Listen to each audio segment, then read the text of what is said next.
If you've ever felt like the third wheel, this podcast is for you. If you love Wheel of Time, this podcast is for you. If you're bored and have nothing better to do, this podcast is for you. Join Rob, Megan, And Jen, in celebrating the Wheel of Time and its statistically best fandom, and ridiculous gaming skills, and probably a few cocktails. and find out which one of them will be the third wheel this time. This is three-wheeling.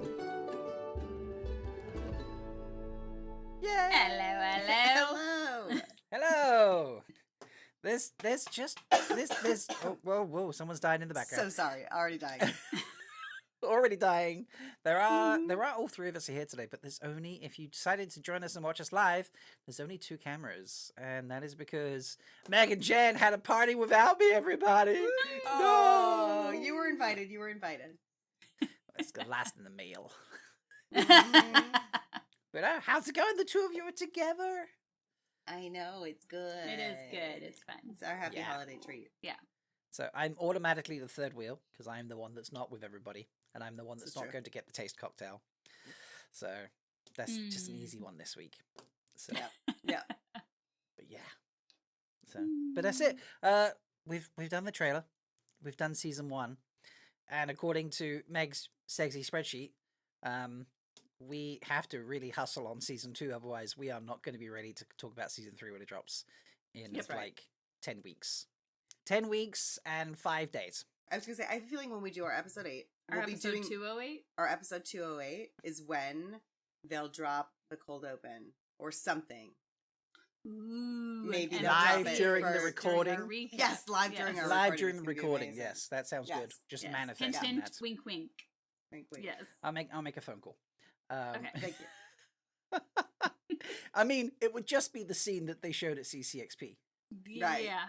They showed the whole scene at CCXP, right? No. Like the whole They first, showed the five- first 5 minutes. first 5 minutes. Yeah. Yeah. 5 minutes of 15.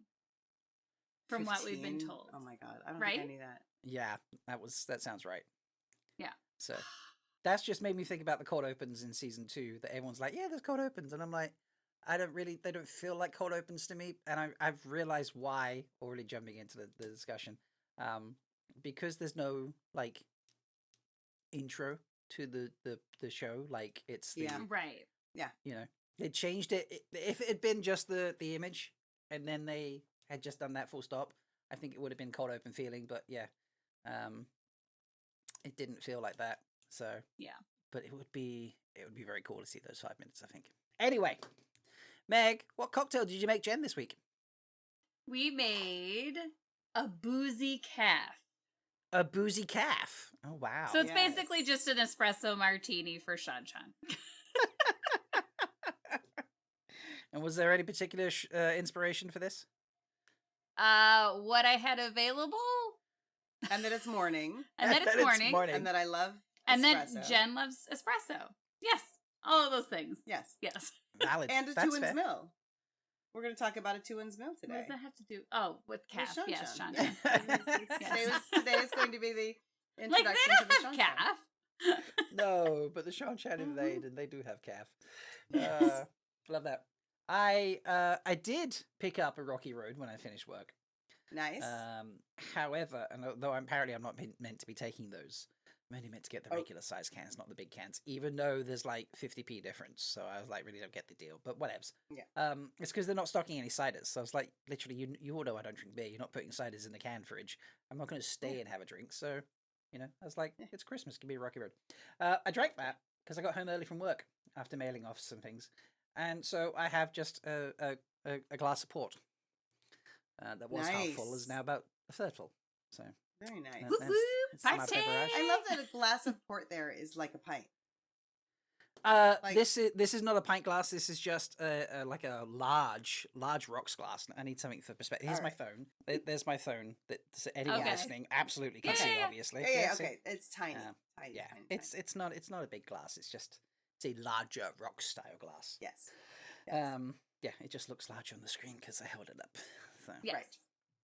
but yeah, So my espresso martini I did do with vanilla vodka, and it's actually quite Ooh. delicious. that's it. And then That's it. Can't do the episode this week. I'm too jelly. I'm too jelly. It's not okay. Jen's is with gin, which 'Cause I I'm a think gin. I like gin, but gin in an espresso martini just seems weird. You might be right. I know I'm right. Well, I'm sure She's she right. because she's a mixologist Jen, and I am Meg, not. Meg is right. I know she was wrong last week about the whole, where shit was going. All right, Here, Yes. try mine. Are you sure? It's fine. I've already been drinking after you all week. It's All fine. right. All right, I'm trying Meg's. Yeah, it's better. I yeah, know. there we go. Yeah, it's better. And the I vanilla have is really more nice and subtle. espresso there, so I No, can make I'm you good. another one. But I mean gin. I can never go wrong with gin. I'll put gin Gin in in anything. an I don't think espresso But just martini. gin with espresso. Like, again, I love gin, but it has to be mixed with the proper thing. I mean, if you could get I don't see the coffee and the juniper mixing.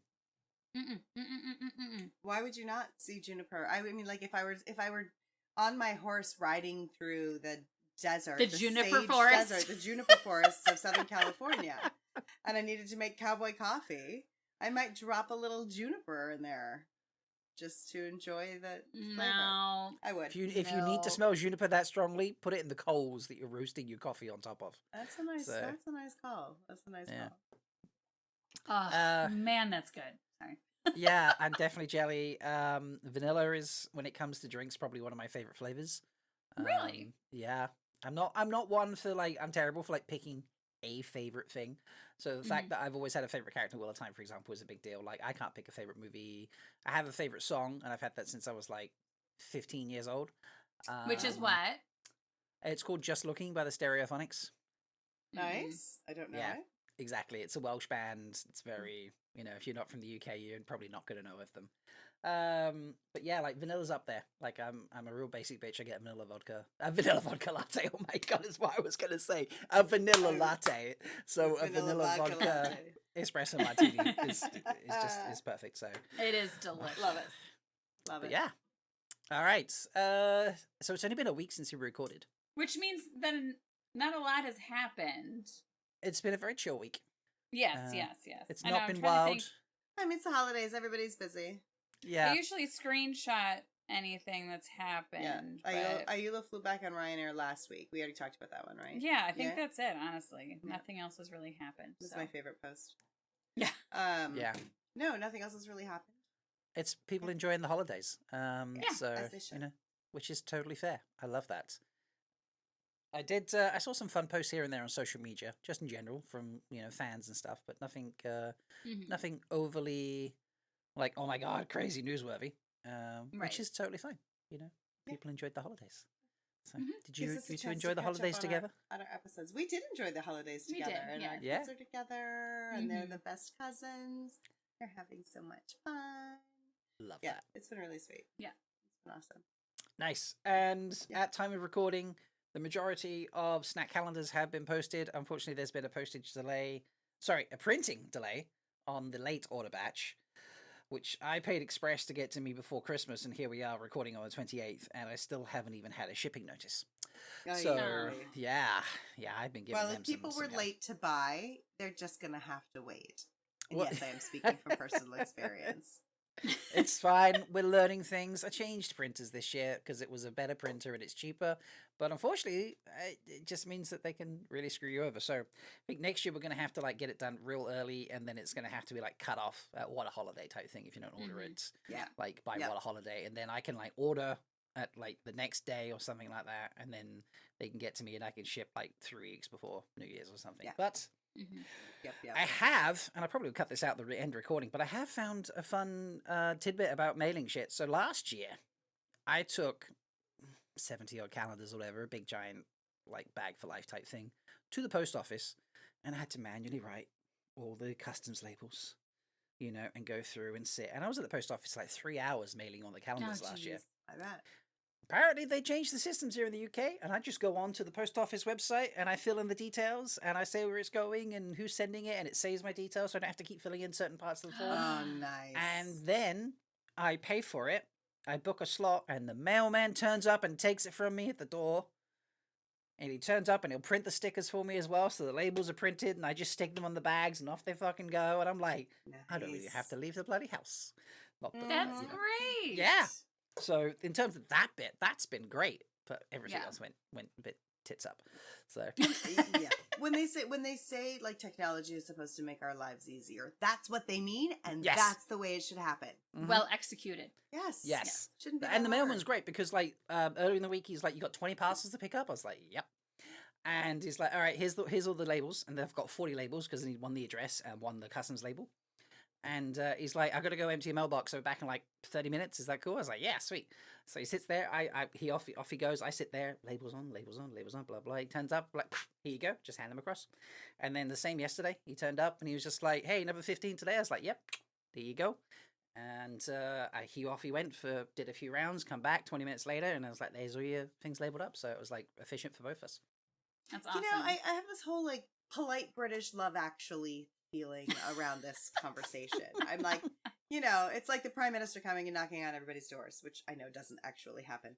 But I don't know. It feels very Love Actually to me. Because he's looking for his side piece. Well, yes. Yeah, he's looking for it. Well, I don't know. Is she a side? It's weird. Love No, I Actually guess does she's not a side piece. Love It's not a Actually side doesn't piece. age well. Like the intention aids well, but the actual film doesn't age well. I did watch it Not at all. this year for Christmas, I- obviously. But yeah. I watch it every There year. was some I love meme. it. Although just I saw with, always claim that I was totally misled by Colin Frizzle. I tell you what, American Oh, girls yeah. in Wisconsin can absolutely afford pajamas and their own beds. You know, Lies. and they do not just pick you up in the bar instantly. It's like, No. but anyway, yeah, no, it was. I felt very American, strangely enough, because like as a kid growing up, I was like, oh, you have mail to be picked up. All you do is you go out to your mailbox, you put it in there, and you put the little sign up, and then he turns up and takes it out the mailbox and puts your delivered mail in it, and you know, I was like, Mhm. that's really cool. And then I found out that sometimes you have to actually go to a post office and like mail shit in America. I was just like, oh, so it's not all We just do. like Well, it done- depends. Like, if it's just a letter, you can put it in the mailbox. Sure. But In your own mailbox. Yeah. See, we've never Yeah. ever been able to do that because A, we don't have mailboxes, and B, like the mailman just doesn't do that. But now, you don't have. Where does your mail go? Your mail slots in your door. yeah, Oh, just that. yes. Like in your flat. Oh, In your door. okay. Yeah. No. Yeah. Oh, okay. Okay. So they actually walk up to our front door and push it through the door. Got you. And if I want to mail a letter, I have to go to one of those red post boxes and push it in, and Yeah. then it gets collected Yeah. from there a couple times a day. Right. Yeah. Yeah, I have a British question before we Yes. get in deeper. Pants? It's very pants. It's The phrase? it's shit. Okay, but how do you say it? Like you do say it, right? Well, that's so just pants. That's just That's just That's pants? pants. Yeah, that's Okay. just. My boys that's were both pants. saying it yesterday. And I was like, what are you guys talking about? And they were like, it's British. And I was like, no, it's not. And they were like, yes, It's it is. And I British was like, from oh, like that's a wrong. decade ago. Hilarious that the American kids are just now getting into. Yeah, no, that is literally just like, you know, a way of saying like, well, that sucks, that's shit, and you just be like, oh, that's Right. just really pants. You know, I love it. That's really pants. So, yeah. I don't know love where it even came from. We're going to bring it So- back here in the States. Okay. It's coming back. Well, it's better than skibbity toilet nonsense. Yeah, was it What a Holiday or something? Someone was saying skibidi, and I'm like, what the fuck is this? And people explained Yes. to me, and I was like, oh. Yes. Yes. We're Did- special. Did someone like was trying to say a word and stuck their finger in an electrical socket at the moment? Is that what happened? You know, like, oh yeah, that word. Yeah, there we go. Yeah. Anyway, 201 and 202, season 2, people. Woo! So good. Woo! Finally, Jen gets to talk about episode. Finally, Yes. yes, you get to talk Finally. about season 1 and 2. Oh my god. Episode Take 1 and notes. 2 of season 2. Oh, Right. Jen, you this is just we're I've ruined messed now you forever. all up forever. Yes, but All I right. took notes on this over like what was it, a year ago? It feels like. It does feel a little bit like that. It's been a long I time.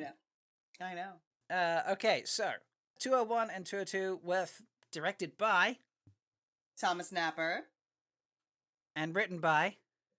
The first one was written by Amanda Kate Schumann. The second one was written by someone else. It's Justine's. Is it Justine's?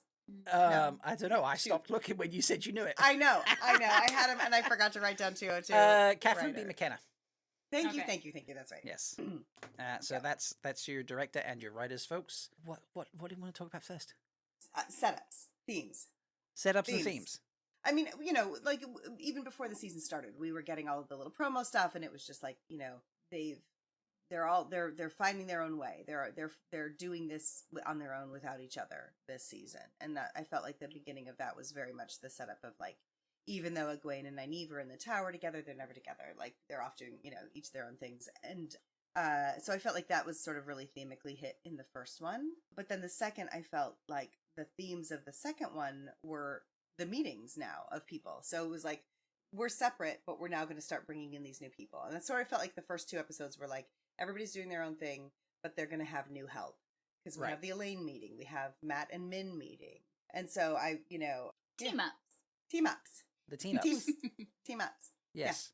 Yeah. I hadn't thought about that, but yeah, like episode 1, they do just be like, this is you here and you here and you here and you here, and then it's like, but here's your +1 for each section. Here's your sidekick. Here's your buddy. I hadn't thought about that. Mm-hmm. Although thinking about Lanthir as a sidekick, as a buddy, +1, as a +1. I mean, she's permanently Matt Hatch's +1, but not everyone else's +1. Yeah, I couldn't decide if Rand's +1 was Lanfear or Errol, of Selene or Errol. Oh, Errol, he was so cute to see again. It's like I haven't I watched in a love Errol while, so and I was much. just like, oh my god, Errol's in this episode. I know. He's so cute. He's so delicious. He's Yes. so delicious. Oh, and even Varen, like more, and showing more, it really hitting the Moraine and Lan, even though they're physically together, they are very separate. But then, she we're does him dropping so in bad, Varen. doesn't she? Yeah. Oh, she just- is just brutal and horrible in these 2 episodes. Yeah. Horrible. And then, but the other theme I felt like for number 2 was healing. Nynaeve goes to the Yellow Sister and learns about the Breakbone and watches healing for the first time. There's the Crimson Thorn stuff. There's the Rand trying to work in a healing center with Errol, Leandrin trying to heal her son. And then he beats the shit out of the guy that's going to need healing. Healing and killing. Healing and killing. They go hand in hand. Healing and killing. Healing and... Sorry. The espresso I martini's was going to gotten say to the her espresso already. martini's kicking in. I don't normally have this much. It's the Juniper influence, everybody. Juniper's actually getting even better. I'm really enjoying my choice of gin. Okay. I know. Meg's face there was perfect. All right, Meg. What was your initial thoughts rewatching these 2 episodes? So I just felt like, looking back on it with the lens of seeing all of season 2, I felt like there was a lot of little nuggets dropped that Moraine definitely released the bond before she was shielded. Right. So, like, one piece of evidence was, when Lan's doing his katas in the beginning of 201, he just seems frustrated, feels like he's kind of slow, just doesn't have his warder reflexes. Same thing when he's fighting the Murdral. Like, normal Lan could have handled those Murdral no problem, Yeah. Really? So I'm still struggling I think with it. so. Because here's where I'm struggling with it, because I agree. I mean, I have no we discussed this last time, and I mean last year, like the 3 of us, but I have no problem with Lan getting his ass handed to him with the Murdral, Right. because he is so off his game. I remember people in the fandom being very upset and being like, Lan would never, and I was like, he would when he's off his game this much, and he's off his game. But and I feel like he's off his game because he doesn't have the warder reflexes. Yeah, agreed, except that this is where I'm still confused, because in the scene, the parallel of the scene when she's in the bath and she's very upset and she's incredibly emotional, which is still a single tear, but for Moraine that's incredibly emotional. He's working the forms at the same time, and he is like, the bond is released. I know, but he is emotional there as well. Like, his emotions feel like they're mirroring hers. And that's where I was like... That's just a stylistic choice. I don't think It in might the be. metaphysics of it all that It might it's actually be. there. Yeah. We know that the bond was released because they had to rebond in 208. And he also says how I should have sensed the fades. Mm-hmm. And he didn't. Yes, Because and if the she... bond was released. Yes. Yeah, even if she was hiding the bond, he still should have been able to sense the fades. Yeah. Right. So If she was messing I with it, yes. want to be clear. I think that even on his game, top of the, I think 3 fades at once for Lan. I don't think that's a pushover for him. I think he's walking away with injuries from that. Yeah. I think he probably wins, depending on the situation. But even top of his game, Lan doesn't just smash 3 Murdral without blinking. Right. So when I watched that scene, I was like, this makes sense. It's 3 Murdral in the middle of the night when, shit's gone sideways. Mm-hmm. I don't see it being everyone was just like, oh my god, Lamb would never lose the 3 murder. I was just like, dude, 3 murder, like, Right. it And- never. And It wasn't sliding in bad and to out me. of shadows. Yeah, and Yeah. he's also having just read the scene in the Stone of Tyr. Like for me, I just read the Stone of Tyr scene when Perrin is there with Fail, when the axe attacks him, and he pushes her out of the room or wants to, and she's like, "Don't push me out of the room," and he's like, "I can't protect you and keep myself from dying at the same time." Right. And while I'm, I have issues with the whole like protect women in the series, blah blah, whatever, punch things, but that's how I feel. Punch things. Valid. But in this particular instance, Lan, who has known Moraine to be the person who can protect herself in any situation for so long, knows that she cannot right now. So also his focus is split because he is protecting her in a different way than he's ever had to protect her before. So again, leaning into of course he's going to lose. Like, he's off his game physically, he's off his game emotionally, and he doesn't know how to protect her when she is defenseless. Right. Which she is. Yeah. Yeah, I love the fake out in that scene where we think she's starting to channel. Because she's even love faking that. herself out. It's so good. Yeah, You know? it's great. It's just it's a really cool thing. And it also then tells me that she's not stilled because she can still see it. She's shielded, but not stilled. She can sense it or steal it. She sees it or feels it or something. Mm-hmm. Like, This was another one I was wrong on. I was team stilled. So this Really? Yeah, I thought Nice. stilled. I thought that like all the clues were there to be shielded, and then I was just like, yeah, but now if she's actually stilled, like, how big of a deal is this? You know. Mm-hmm. But fair. something that occurred to me, the point really cropped up, and this goes back to 104, I think it is.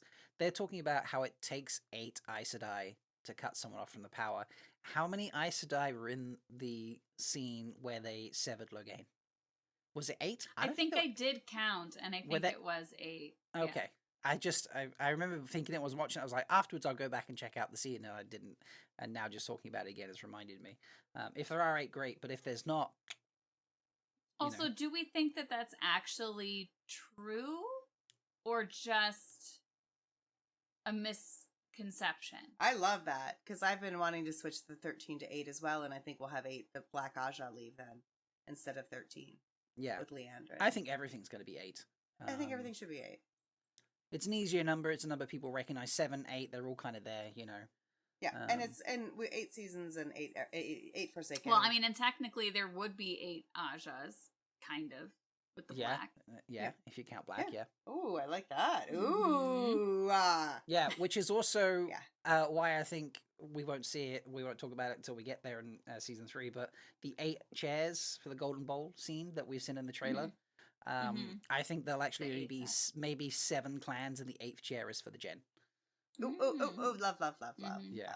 I mean, I think it makes sense. All the 8s. Yeah. Pick a magic number and stick with it. It's infinity as well, isn't it? So the wheel keeps turning and stuff. It's also, it fits in with that. Question though, is the main, I don't know, is the Isle culture as a whole, not Wise Ones and clan chiefs, aware of the Gen?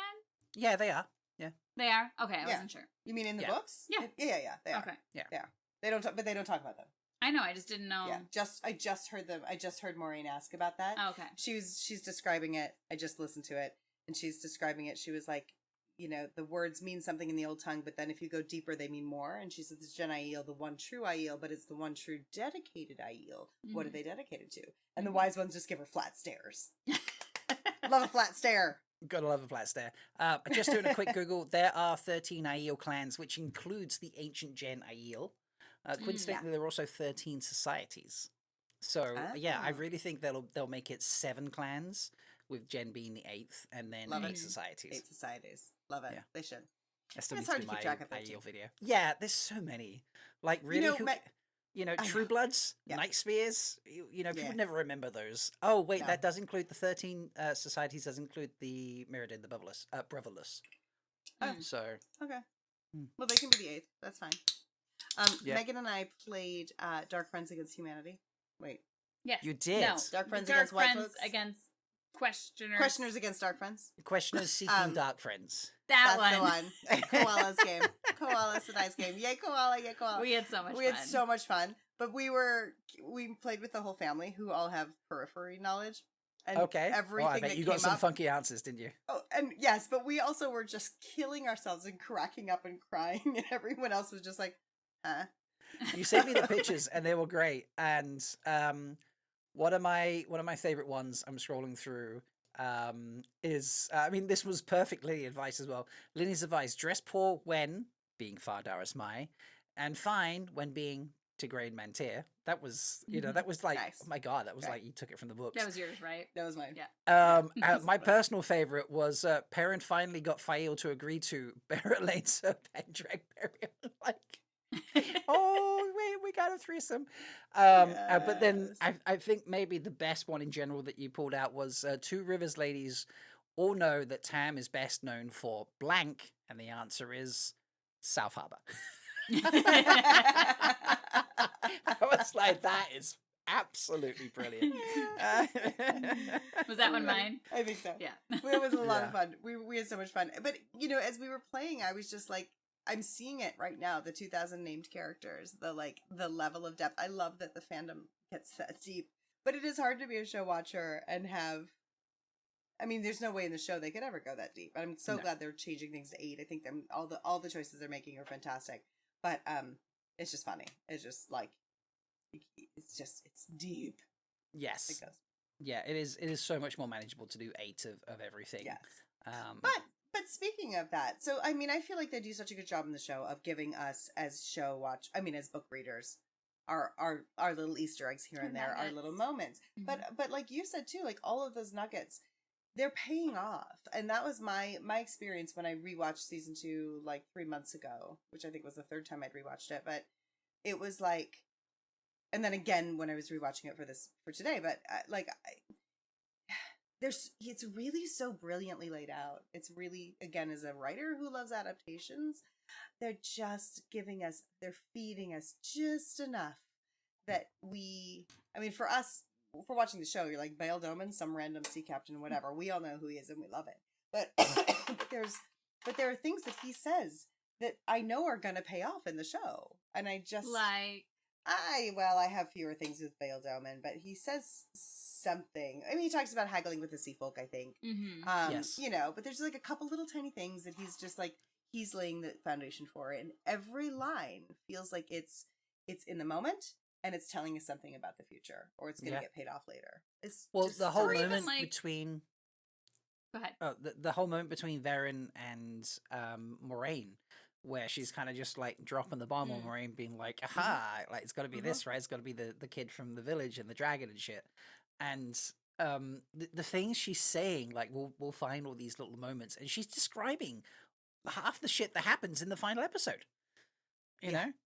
Yeah. And it's like, that's stuff from the books for us, but also it's payoff moments for viewers that have never read the books, and they can see that happening in the end, being like, when they rewatch, be like, oh yeah, because that actually happens at the end. Yeah, this woman knows what she's talking about. And I do feel like there are certain moments that plays out with Erin's whole arc, just the way she behaves and answers things or asks questions and stuff like that. Just really, I think there's very, very subtle things. And I have a question about that too. Well, not like, so Varen says, so this is in 202.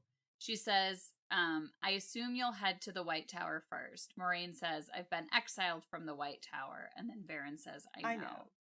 Does that mean, like, is she kind of being like, I can lie? Why? Because she's like saying, I assume you'll head to the White Tower, but I know you can't go there. She knows she can't. And they go to the White Tower. Yeah, well, they do. Well, I guess they don't go into the tower, but they go next to the tower. Yeah. And, so, she can say, I assume you'll do that. Yeah. Even though you're exiled. Yeah, and the very next sentence, is Lan shows up and she's like, we've got to get to the docks before whatever, nightfall or morning or something to catch the boat or whatever. And he looks at her and he's like, where are we going? And she says, the White Tower. Yeah. So I don't think it's any indication that Varen can lie. Yeah, for sure. I agree. I just think she's very, she's giving me like, almost like she's got a whole network of spies feeding her information, and she's pretending she knows nothing until it's advantageous to be like, actually, I know a lot. And like, Mira Cial's playing it in such, honestly, a sneaky way that I think it sets up her long-term character arc very well. Yeah. Mhm. It's so brilliant. It's so brilliant. But she's also I like that she's playing her less daffy than Baron in the books. I like that. I mean, because there is still, and I love that they're giving Adelius the just sort of like goofy girl stuff that The kind of thirsty like girl. plays in it. Yes, the thirsty goofy girl. But I love that Baron is just like, I'm just sitting here smiling at you, but I see everything. Okay. It's Right. really, it's just, she's so brilliant. She's so smart. There are moments where she's too confident for me, I would say. That's fair. Very That's fair. just, she answers things or she says things or she behaves in certain ways. And I'm just like, Mm-hmm. that's a little, if you're going to play the I don't know anything until I have to tell you I know everything card, there's a little too much confidence playing, here's some info card. I don't know. When I first watched it and when I've watched back since, I'm like, I'm not watching it and being like, not believable. It is believable, but it's flirting with the line of too much confidence. I feel like she puts it on a little bit more when she gets to the White Tower. Like, I maybe feel like she doesn't have to put up that front as much with Moraine because she's trying to be somewhat transparent with Moraine. Right. But I feel like when she gets to the tower, when she's like talking to Shiriam and like, then I feel like it's a little bit more put on. I definitely feel like they made a choice for the character in the show to be not to have that like, ink smudge on the nose and oblivious. Like I think that they have definitely dialed back the oblivion because, either they're, I don't know. May not be believable to today's it might not be to today's audience. And I think it's I'm okay with it. I don't miss that. But I definitely think she's off. I think she's off model. I don't think she is not written in the show as the Varen in the book. She's not. I agree. Like you said, I don't think we need the, I can't even tell that the sun came up and I've missed like 3 meals type, forgetfulness. Right. But there's sometimes in some moments just a little too much self-confidence. Like you're trying to hide a little bit. You're trying to like play the long con and the the low key I don't know everything game. You need to be a little less in your face when you're being like, aha, here's my news. I know this, I did just read the scene with when she's in Faldara with Maureen and Swan, and she's like, oh, is one of the boys from the village the Dragon Reborn? It's like the exact same scene. It's like the words are the same, but she does it in such a daffy way. Like she's looking through her notes and she's like, shuffle, shuffle, shuffle. Oh, and I assume it's one of those boys. Shuffle, shuffle, shuffle. And Moraine and Swan are able to look and have a look above her head that's like, well, shit, do we have to kill her now? So I think it's, it is, the confidence is like underneath the shuffling papers in the book. Right. Yeah. That's what I'm saying. Like you could still, in that moment in the book, Moraine goes, oh my God, look, we've just totally overlooked you this whole time because we think you're a forgetful brown hidden in your books. And there's, when she's showing like, hey, I actually know shit and I'm paying attention, she's not doing it in a haha look at me way. She's doing it in a, well, I'm still just going to do my gambits kind of way. Right. Right. But I don't think that would have worked on the show. Like I say, there has to be, I think they've gone the right way. There's just, when I'm watching there, and there's moments here or there, I'm like, that's close to being too much for me. Yeah. I'm sure a lot of people watching it and loving it. So, and I am enjoying her performance. Mira's always great in anything I've ever seen. So. And Adelius is like delicious. Yeah. Now I'm thinking the campfire scene when they're talking about like, was it Thomas, and be like, and that was the end of Thomas's sex life, Yeah, yes. It's very enjoyable. It's very enjoyable. Yeah. Like that whole situation is just funny. I really enjoyed it. So. Oh well, speaking of sex life scenes, though, I cannot get enough of Egwene coming in to ask Alana about how to handle 2 leaves. I died. Yeah, that's amazing. And Alana's so unapologetic about it. Oh, she is. Like, she's like, okay, all right. And then she's like, basically, it's the same thing. Yeah, too many weaves, girl. Just one at a time. Like, oh, you're asking me for the boring advice. Okay, right. Well, yeah. Okay, well, that still applies. Just focus. And the way she's feeding herself, focus on your own pleasure. It's just, Priyanka is a gift to humanity.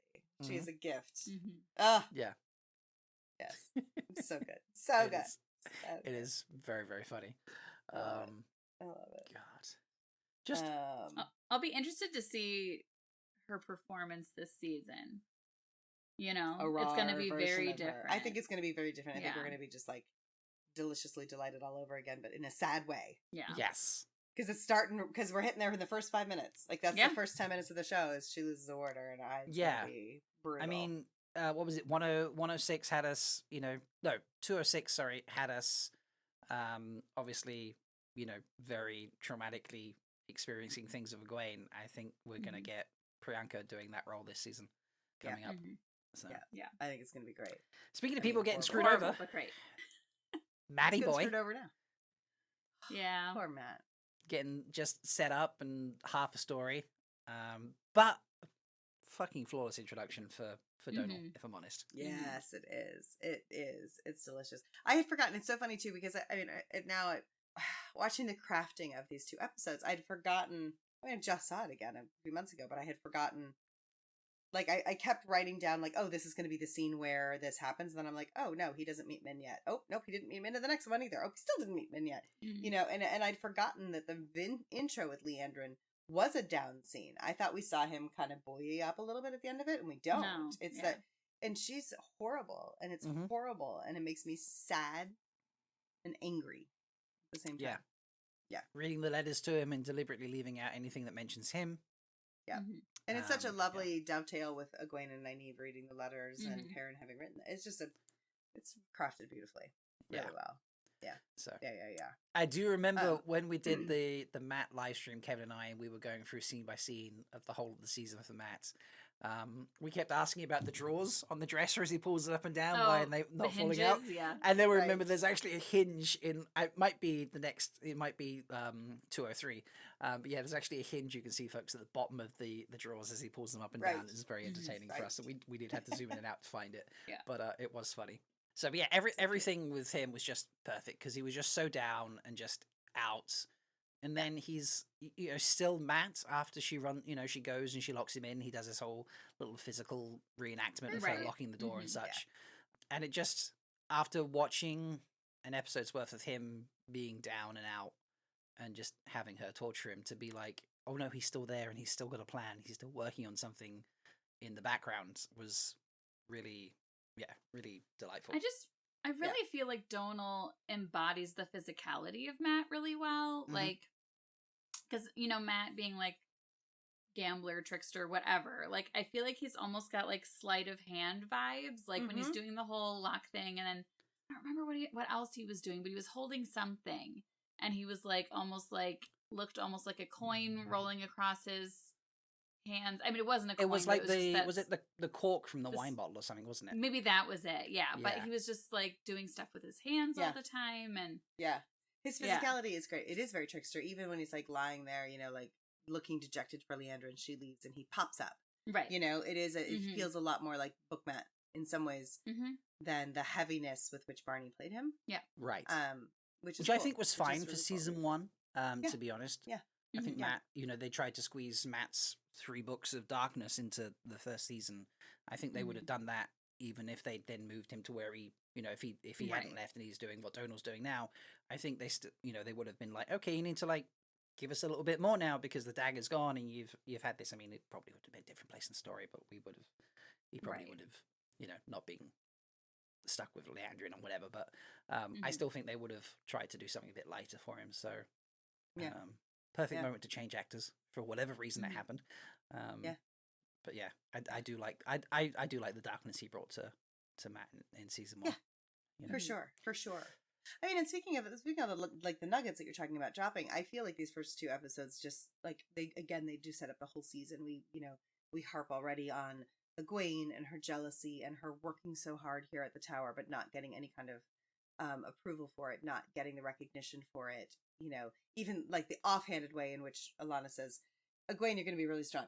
But by the way, but not but 1,000 times strong. Like it's just this really lovely, and I felt like they were going to dig in deeper with the Seanchan, and I still haven't decided exactly how I feel about it because I feel like they could have hit it on the nose a little harder with Rena saying, "We will honor you in a way that the White Tower never will," and that Egwene, that we had a little bit more of a moment of thinking Egwene was going to cave and fall into the Seanchan because of getting that recognition. And I feel like because her response to that, I think the very first time around, it really hits it hard. She's just like, I'll never do it. And I think I like that, but I kind of felt like they set up so hard that we might question it. And I feel like they're doing that right now. Like they're just pushing. I mean, I could listen to Kiara say, the jealousy. I know what jealousy looks like. I could listen to that all day. I just literally on loop, and that would, I would like, it fuels me. But they're setting up Egwene. They're setting up Matt and his betrayal. Leandrin says the whole thing of like, well, you betrayed your friends. Of course, they're not going to ask about you. Yeah. Which is what drives him all the way through to the very last episode. Egwene is pushed all the way through to the last episode with feeling like she's not enough. And Nynaeve's block, which will take us all the way through episode 8. I mean, you know, like we're gonna get there. The only time she channels, I think, the entire season is through when she's mad at Leandrin.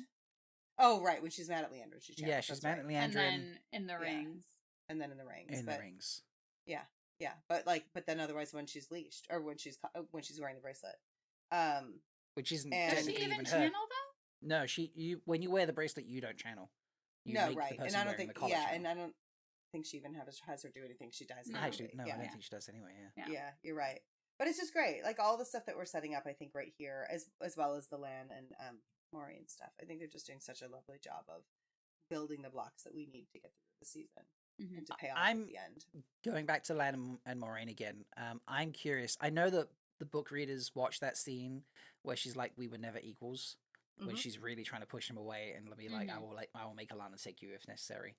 I don't think any book reader watched that scene and thought, well, she thinks she's better than him. But I'm curious about show only watchers. If they watch that and think that she means, actually, no, you are my lesser. Pretty sure David was on board and knew where that was going. Right. I think that when he saw it, he was like, oh no, I know she means you're better than me. I think, you know, like, and I knew that. I knew she was like, I knew that she meant that as well. That's why she could say it. Again, this is why I knew she wasn't stilled though, because I'm like, she's still bound. She still can't lie. But to the oath. But but do I said I lie? Not lie because they try to tell one and they automatically can't even like think about saying it, or no, they would be choked. Exactly, they choke when they try to lie, so they're used to saying things that aren't lies. So even if you had even if you were unbound from the 3 O's, if you didn't really think about it, you're so used to saying things. Your instinct is to say things that technically aren't lies, but are able to be misconstrued by the person listening for them to hear what you want them to hear. That being bound, she's not going to drop doing that just because she can't channel. Yeah. Well, and to get ahead a little is that scene with Barthanes when she's trying to introduce Rand. I think she does almost choke on her words. Yeah, when she says there's half a pause or something, isn't there? Yeah. So God, I forgot he's in this season. I know. Buttered bread on both sides. Yes. I love it. What a messy sandwich to eat, though. Buttered on both sides. Does he mean both sides inside the sandwich? I would imagine it would have to be grilled. Maybe. It's just a grilled cheese. Yeah, grilled cheese. Yeah. Okay. He's gotten grilled cheese. He carried grilled cheese on from the second age. A second age grilled cheese. Second age. Oh, that's that'd be a first stage grilled cheese. We're the first stage. Yeah, that's what I meant. I meant a first stage grilled cheese. But are they the third age? So they're the third. Yeah, they're the third. So it's a first stage grilled cheese. Yeah. The first stage grilled cheese. Mate, is that they what were still making them in the second? We age. can't call the there episode was first a cookbook in the Panarch's palace. We can't call this episode the first stage grilled cheese. That's not how it's going to work. But when we get to that episode, it will be the first stage grilled cheese. First stage grilled cheese. Yes. All right. Perrin. I know he's not someone you like talking about, Meg. So thrilling to talk about.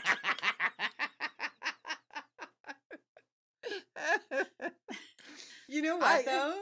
It felt like Perrin. I mean, in the sense that every time we got to a Perrin, scene, he's boring I was like, oh, let's move on. Wow. Both of you? I know. Yes. Unless Elias was talking. That Elias is like a core character trait of Perrin is that he's boring. Baron because he's boring. Baron. Wow. Oh. Yeah. All right. That's harsh. That's harsh. Damn. That's rough. No, but I mean, it's good. You know, it's fine. We're getting where we need to go with him, and I feel like I feel like we needed to see Dordral. We needed to see him slowly coming to have his visions. Speaking of Dordral, are we ever going to have confirmation for who put the Murdral on the door? You think ever? It's Padan Fain. Do we know it's Padan Fain, but does I a don't show think watcher need confirmation of that, or I is don't the think so. idea of it creepy enough? I don't think they need confirmation. I think the idea is creepy enough, and I think that we know. But I feel like they just glossed over the fact that it could have been Padan Fain. I feel like they say it straight up. They're like, "Who could have done this?" And Perrin says, "Do you think it's Padan Fain?" And we don't have all it is Padan Fain and his dark friends, and a Murdral. We don't even have Trollocs with him, as far as we know. But I feel like there was like I don't know. I think I watched some show watcher go along with the implication that perhaps it was the Seanchan since they were in the area as well. Oh, interesting. Now they're just wrong. Okay, yeah, someone I needs to suppose set so. them straight. That's what I'm saying. Like I feel like Yeah. it's too ambiguous for show watchers. Because And right after that, they get attacked Right. at two in Mills. So I think like if you're trying to set up Fain as this big baddie, I feel Yeah. like that needs to be. I think that's a really confirmed. good point, Meg, and a really a blind spot Mm-hmm. in the scripts. I think it is because we see the right after that they get attacked by the Seanchan, we see how badass they are and that they can beat up the Shinarans. And that's right after we saw that. And frankly, Padan Fain isn't even as threatening as he is in the books at this point. And then when we get to the end of the season, he runs away. Yeah. So I think you've got a really good point. I think that's a blind spot for me because I know it, and I think that it would be a blind spot for people watching. Mm-hmm. I've been kind of, when I watched season 2, I realized that, Thane, because I'm still stuck on this Thane has weird powers situation thing from the end from season 1. With the whole, I think that sequence of him and Perrin with the horn and Loyal being stabbed and stuff, I still think that's Telleromriod. I'm stuck on that until I'm proven otherwise. I'm scared to ask anyone the question about it who might actually know the answer because I don't want to know. Because you don't want to know you're wrong. I don't want to know whether I'm wrong or not. But so I was kind of waiting in season 2, like for Padan Fain to be more, and then he wasn't. So having this discussion now has kind of made me think like, if you don't make him something in season 3, he almost just needs to be cut or like just pushed off to the side or just knocked off. I think season 3 leaves the opportunity for him to become. He is at his worst at the Two Rivers, right? Yeah, and I've dabbled in other discussions where I think they're giving him almost, some of like Slayer's role in the story. Yeah. Which would give him Telleromriod abilities. Which gave him Telleromriod abilities, which would really tie him into Perrin, which is what they did in 108 because obviously the change with Barney and stuff. And also, you've got the Battle of the Two Rivers happening in season 3, which is obviously, does involve Padan Fain, heavily involves Slayer, or no, it doesn't heavily involve Slayer. But it's like a little bit, just not heavily, like not like the the way it's all like Dark Friends, right? It was the Shadow Small stuff. Sorry, but it is. But there's all that crossover potential there. I think if they don't push into that, which is my assumption of where they're going, then it's not. There's nothing paying off with Padan Fain, and they're wasting screen time and moments with him, and that he should kind of just be kicked to the curb. Yeah. I'm going to call it right now. Yeah. A cold open in season 3 is going to be a bunch of flashbacks to seeing Fain's machinations all like that have been like, off screen, to give him the gravity that we don't have yet. We need a payoff. There was some promise. There were a couple moments of promise, not heavy promises, but there were some promises made in earlier scenes, earlier moments, earlier parts of the show that have not been paid off. And you can make all the promises in the world, but if you take 8 seasons to give you the payoff, those promises need to be enormous. My worry, and the promises with Padan Fain are not big enough for an 8-season wait. No, they're not. But I also worry because in the books we have Padan Fain says, "I'll scour the Two Rivers. Like I'm gonna, I'm coming after you, Althor. I'm gonna kill your homeland and your family and the people you love." And we didn't get that in season 2. None of that in the show. And so Rand, you know, and I just read that as well when Perrin's like, I'm going to go back to the Two Rivers, and Rand's like, cool, because I can't, and I need you to, because Fane's going there. Well, that could happen in season 3. It could, and it should. And that would have to happen in episode 1, I think. Yeah, because we've been playing off the Two Rivers so hard as Two Rivers. It's Dane Bornhold who knows he's from the Two Rivers, and so I think that they either have to like drop us into that in episode 1.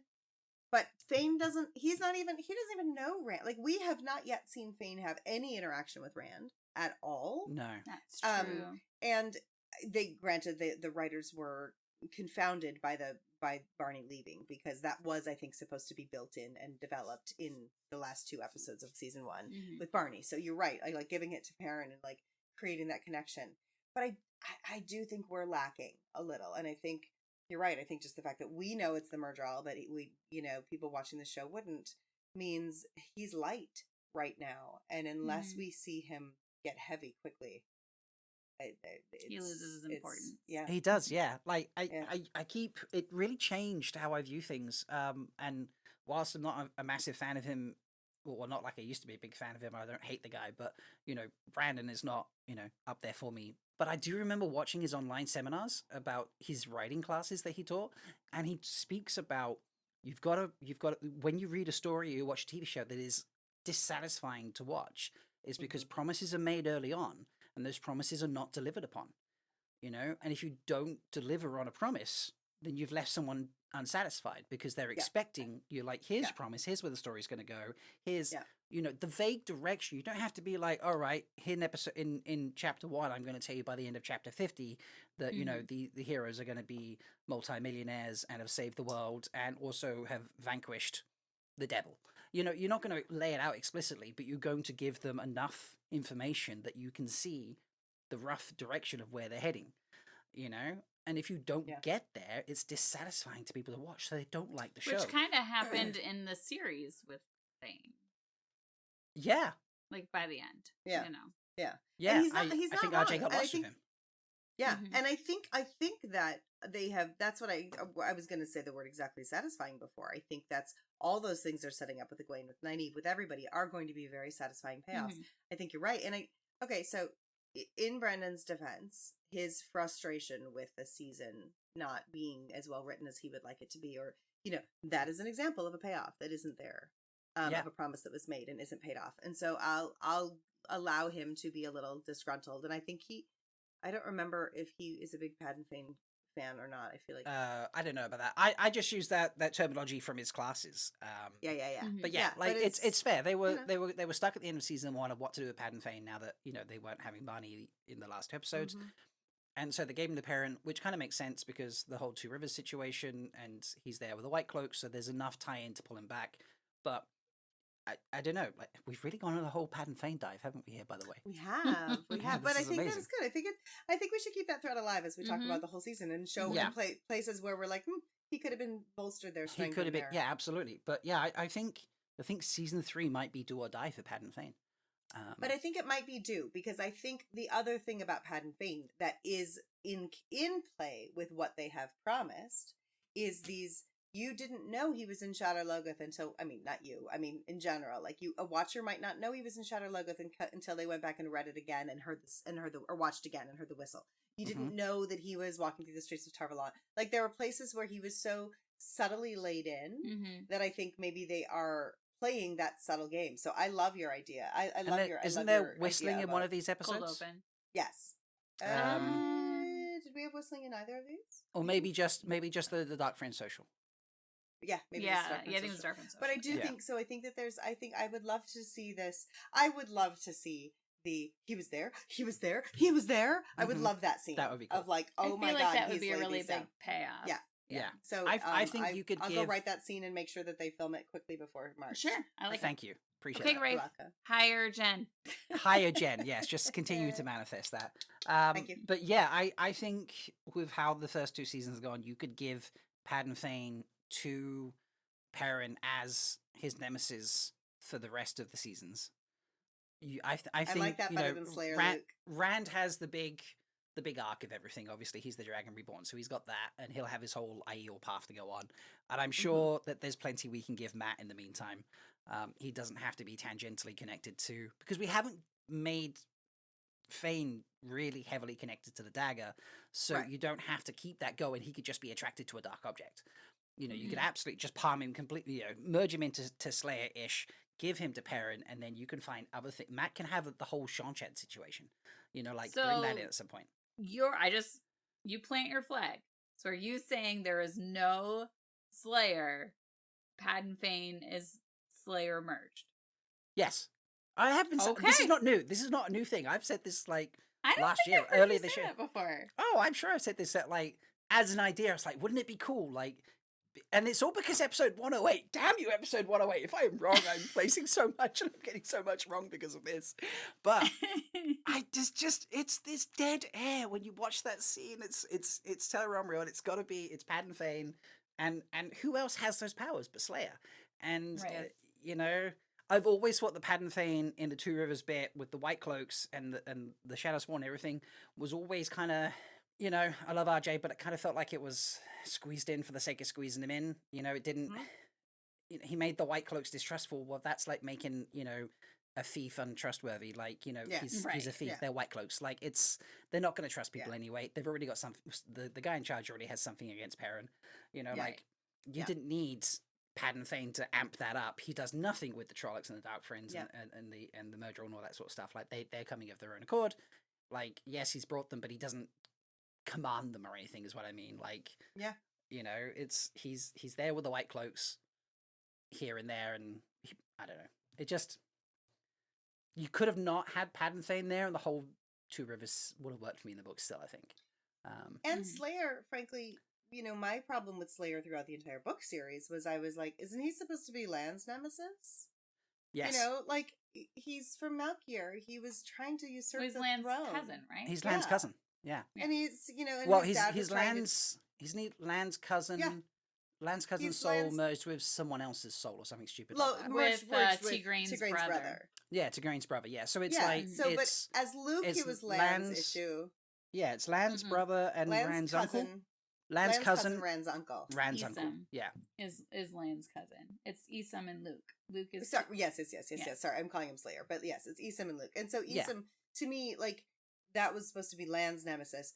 Luke should have been Rand's nemesis. Like, and then the idea neither of that them they dealt were, with Slayer and the Slayist.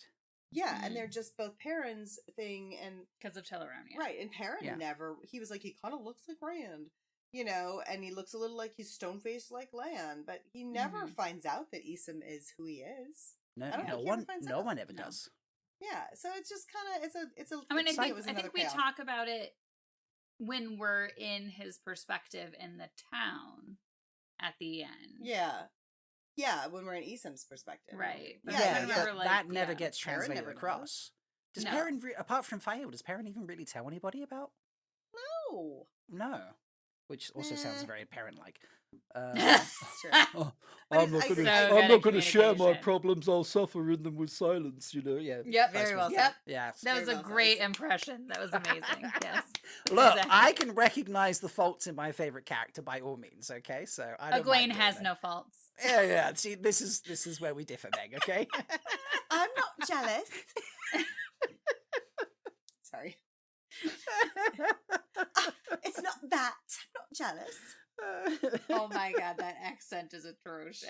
I don't know, but the looks I was across between Egwene and Elaine. There's our audiogram, Rob. What, that accent is terrible? No, just that whole thing. The whole little bit. Yeah, I'll just literally kick it off with me doing the parent voice. Yes, and then yes.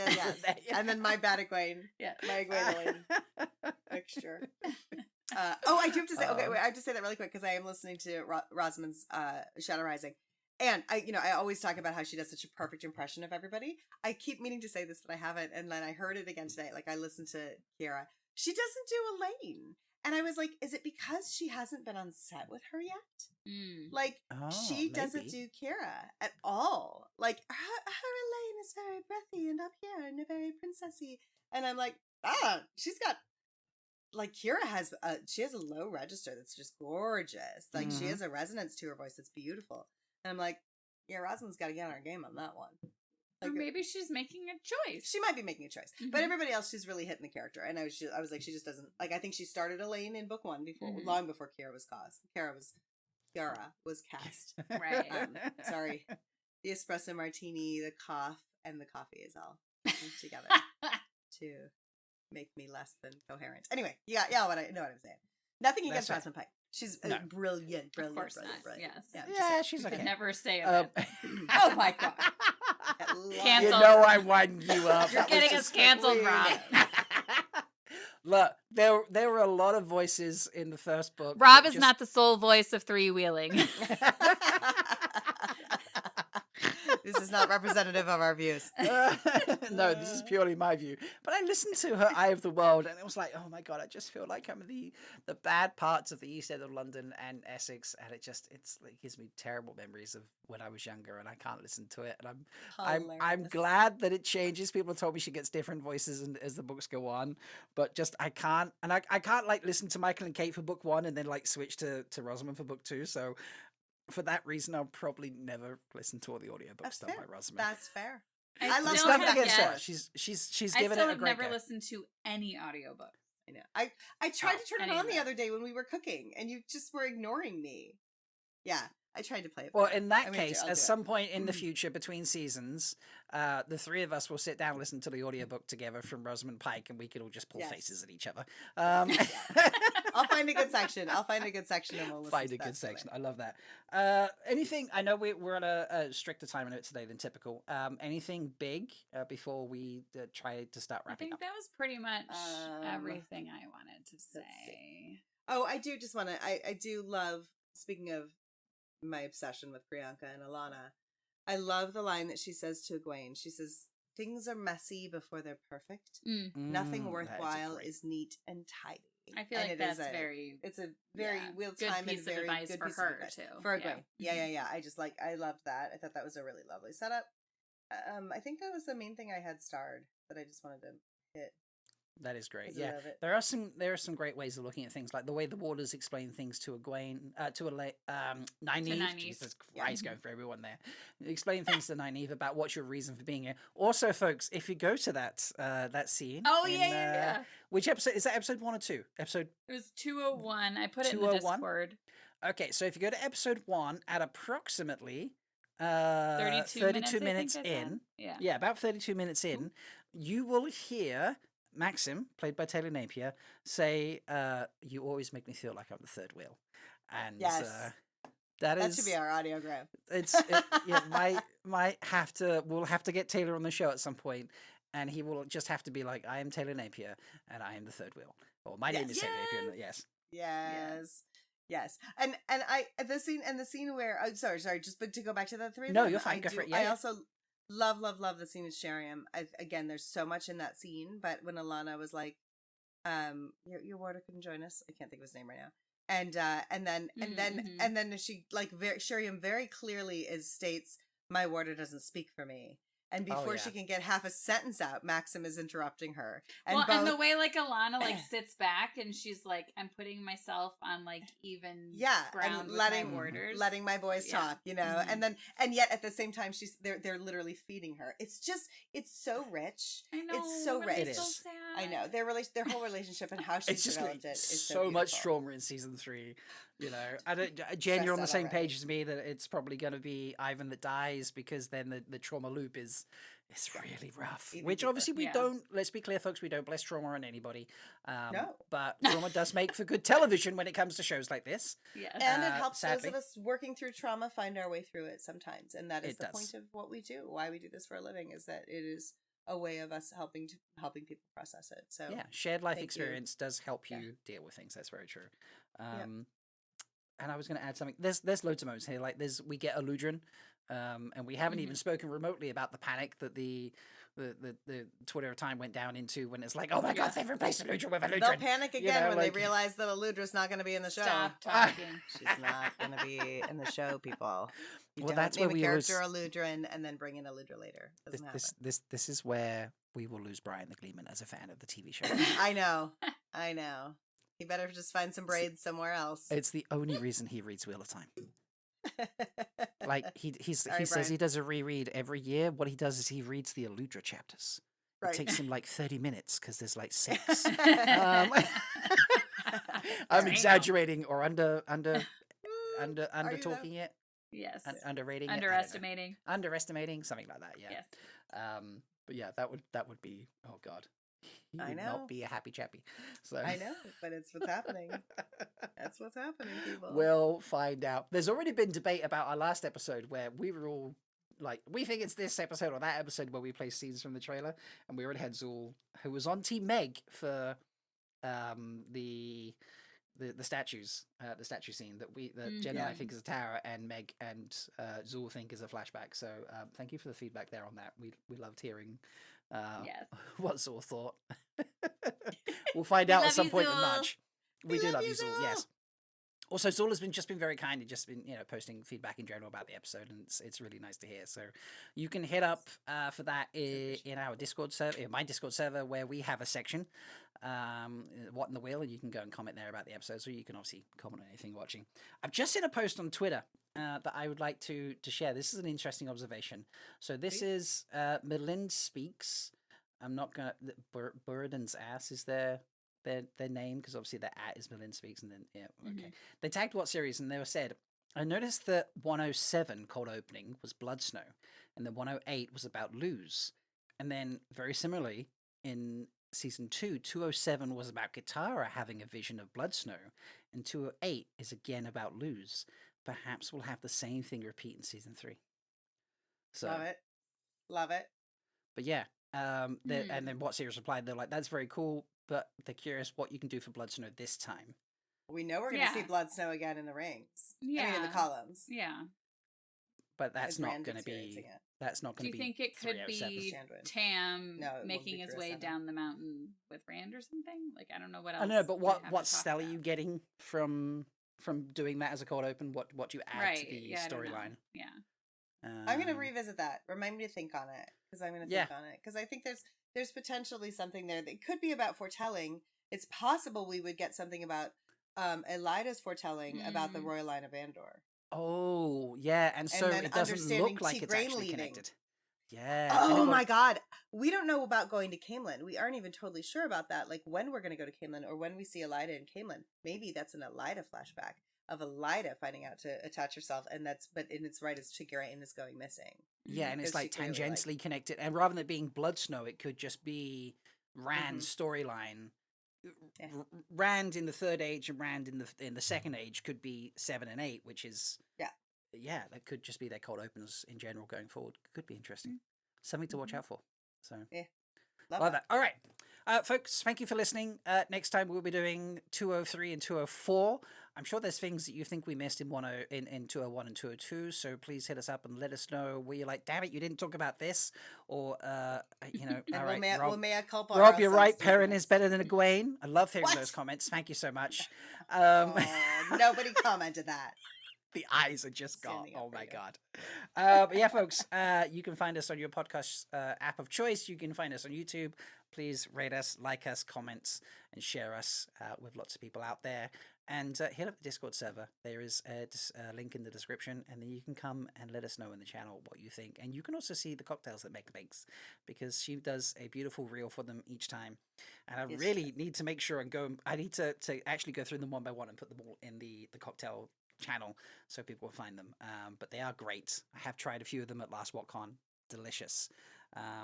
So please do all those wonderful things, folks.